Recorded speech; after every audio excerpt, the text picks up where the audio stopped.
Glacier adventure.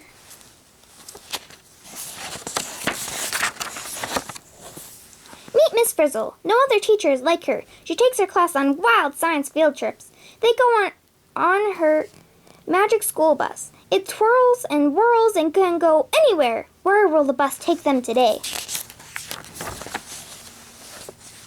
Dee is practicing a story in front of Miss Frizzle's class, but her story has too many facts and figures. The class is bored. Dee is supposed to tell a story at a festival tomorrow. How can I wow everyone if I'm not a good storyteller? She sighs. Suddenly, Miss Frizzle appears. To tell a great story, you need to feel what you're saying. You need a story of that's earth-changing. The audience will love a story like that, says D.A.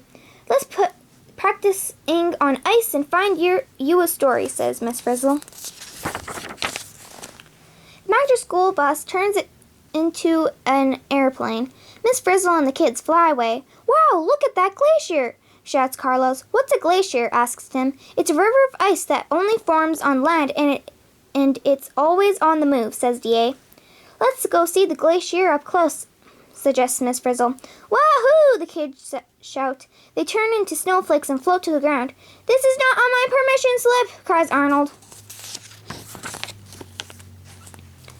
The kids land on the glacier and the bus lands on top of them. I feel like an ice cream sandwich, says Carlos. That's how glaciers form. They are built layers by layers out of snow, ice, and stuff that sticks to the ice like dirt, Miss Frizzle exclaims. I wonder how many snowflakes it took to make the Earth's glaciers, D.A. says. Can I use the bus's calculator? I don't think the bus has enough power for that math. We need all our power to climb the glacier, answers Miss Frizzle. Miss Frizzle, the math will be so cool, pleads D.A. Miss Frizzle agrees, but the calculator uses up all the bus's power. Suddenly, the wheels stop moving. Uh-oh, now the bus is sliding down the glacier. Ah! Everyone screams. The bus skids out of control. When it finally stops, only D.A. and Miss Frizzle are there.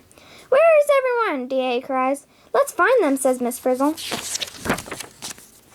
Miss Frizzle calls Ralphie and Carlos on a walkie-talkie. Welcome to 130,000 years ago. We went back in time, asks Ralphie. No, the ice has air bubbles from the past trapped inside it. Those air bubbles can tell a very interesting story, Miss Frizzle says. Suddenly, magic bubbles fill the air. They take the boys back to 130,000 years ago.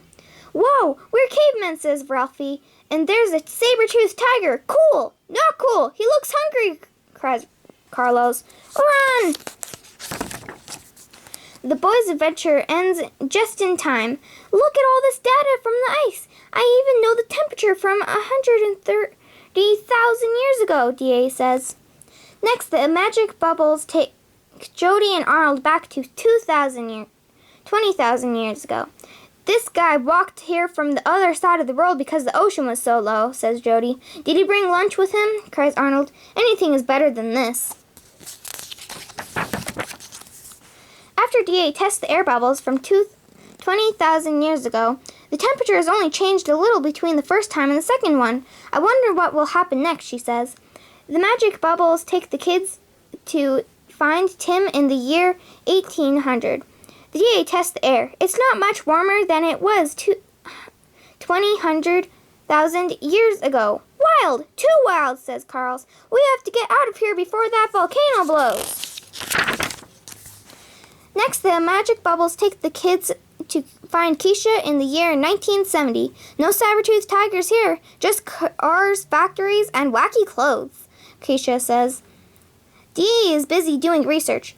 These numbers are crazy. In the last 170 years, this has been a huge temperature rise.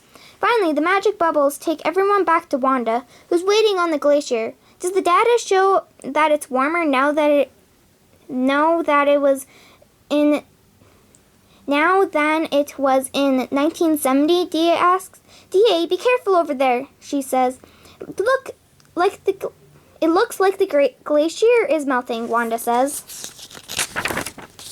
Suddenly the ice breaks and Wanda falls. Hang on, cries D.A. She tosses down a rope, but she's not strong enough to pull up Wanda. Miss Frizzle, help! cries DA. The bus quickly pulls Wanda to safety. Wait, where's my tablet? DA asks. It has all my data. I can't tell my story without it. Sorry, DA. It's time to go back, says Miss Frizzle. But my story is trapped in the ice, says DA. Then we'll take the ice to go. Like scientists do. We'll drill down and get a core sample, says Miss Frizzle. Back home, it's almost time for the festival. DA's parents, friends, and lots of other people are there. My story is going to amaze you, she tells them. I hope you talk about more than numbers this time, Wanda whispers. What was Earth like 130,000 years ago? This core sample from a glacier is going to tell the story with me, DA begins. Bus, do your stuff, she continues. The bus shows pictures to help DA tell the story. Long ago, there were woolly mammoths and saber-toothed tigers. Back then, the weather was warmer and there was more water in the oceans, says DA. But then the Earth got colder and more ice formed. More ice means less water to the ocean. In the oceans, it stayed like that for thousands of years, says DA. Around 200 years ago, we started making cool stuff like planes and cars and factories, but some of these things make smoke and gases like carbon dioxide that go into the air, says DA. These gases trap the sun's heat and keep it close to Earth, DA continues. This causes the temperature to get warmer. Ice starts melting, which added more water to the oceans. The temperature has changed more in the last 200 years than in the last 10 million years before that. If things keep going this way, Earth is going to get even warmer. Some places will get more rain and floods. Other places will get hot and dry, with less foods and fewer kinds of animals. But that's not the end of the story, says DA. If we don't like the way things are going, we can do something about it. Everyone can help by doing less of the stuff that makes these gases. Kids can help too. We can walk or bike instead of taking cars everywhere. We can turn off lights and computers and plant trees, says DA. And we can share the story glaciers tell us. We can work together to give this story a happy ending for the glaciers. And for us, says DA. The crowd cheers. DA wowed them. She told a great story that was full of facts and had lots of feelings too. The end.